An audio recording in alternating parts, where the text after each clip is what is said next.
नमस्कार. श्री स्वामी समर्थ. चौथा श्रावणी सोमवार हा 26 ऑगस्टला असणार आहे. त्याच दिवशी जन्माष्टमीचा शुभ संयोग जुळून आलेला आहे.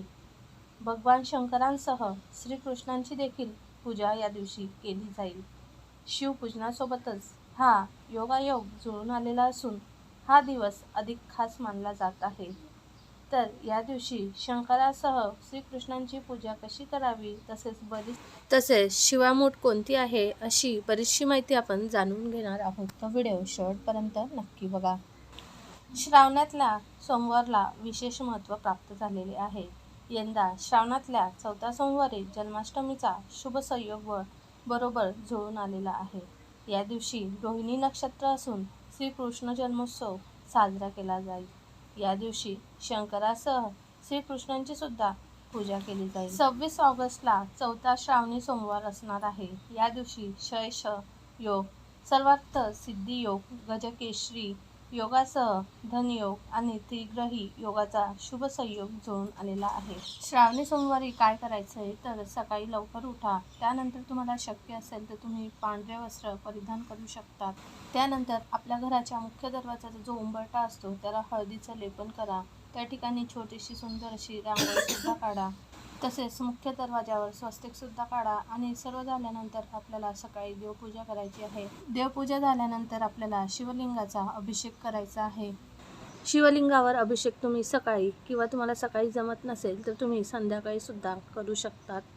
आता शिवपूजन कसे करावे तर श्रावणातल्या चौथा सोमवारी शिवभक्तांनी व्रताचा संकल्प करावा.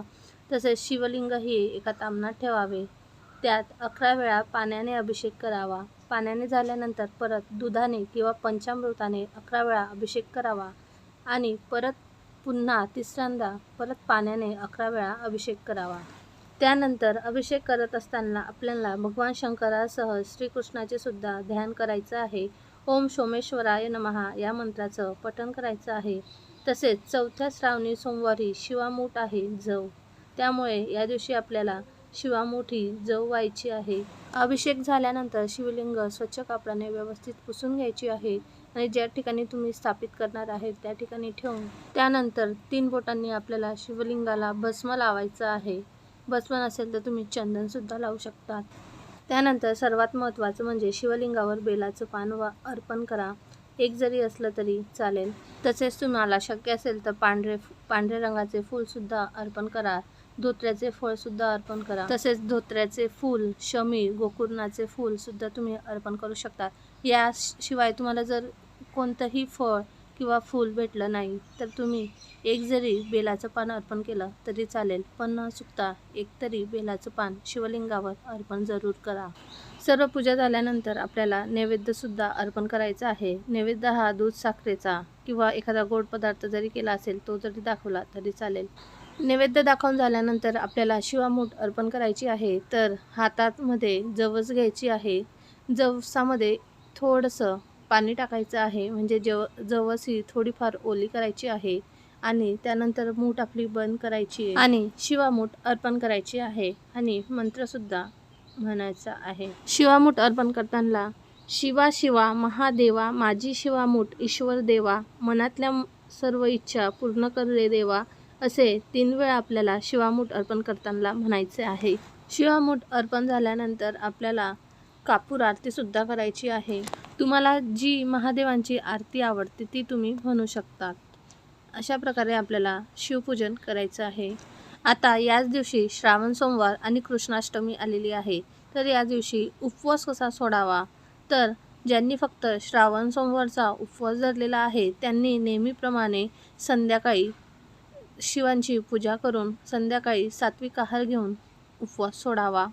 आणि आता ज्यांची श्रावण सोमवारचा सुद्धा उपवास धरलेला आहे आणि गोकुळाष्टमीचा सुद्धा उपवास धरलेला आहे त्यांनी काय करावं तर त्यांनी जो श्रावणी सोमवारचा आपण उपवास धरलेला आहे तो संध्याकाळी सोडायचा नाही आहे.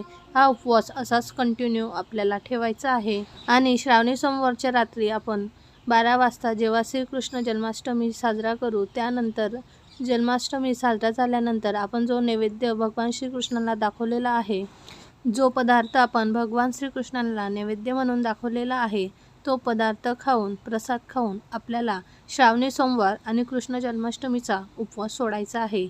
काही भागांमध्ये सुंठवडा नैवेद्य म्हणून दाखवून तो प्रसाद म्हणून वाटण्यात येतो आणि सुंठवडा खाऊन उपवास सोडला जातो. यामुळे तुम्हाला दोघी उपवासाचं पुण्यफळ प्राप्त होईल. व्हिडिओ पाहिल्याबद्दल धन्यवाद.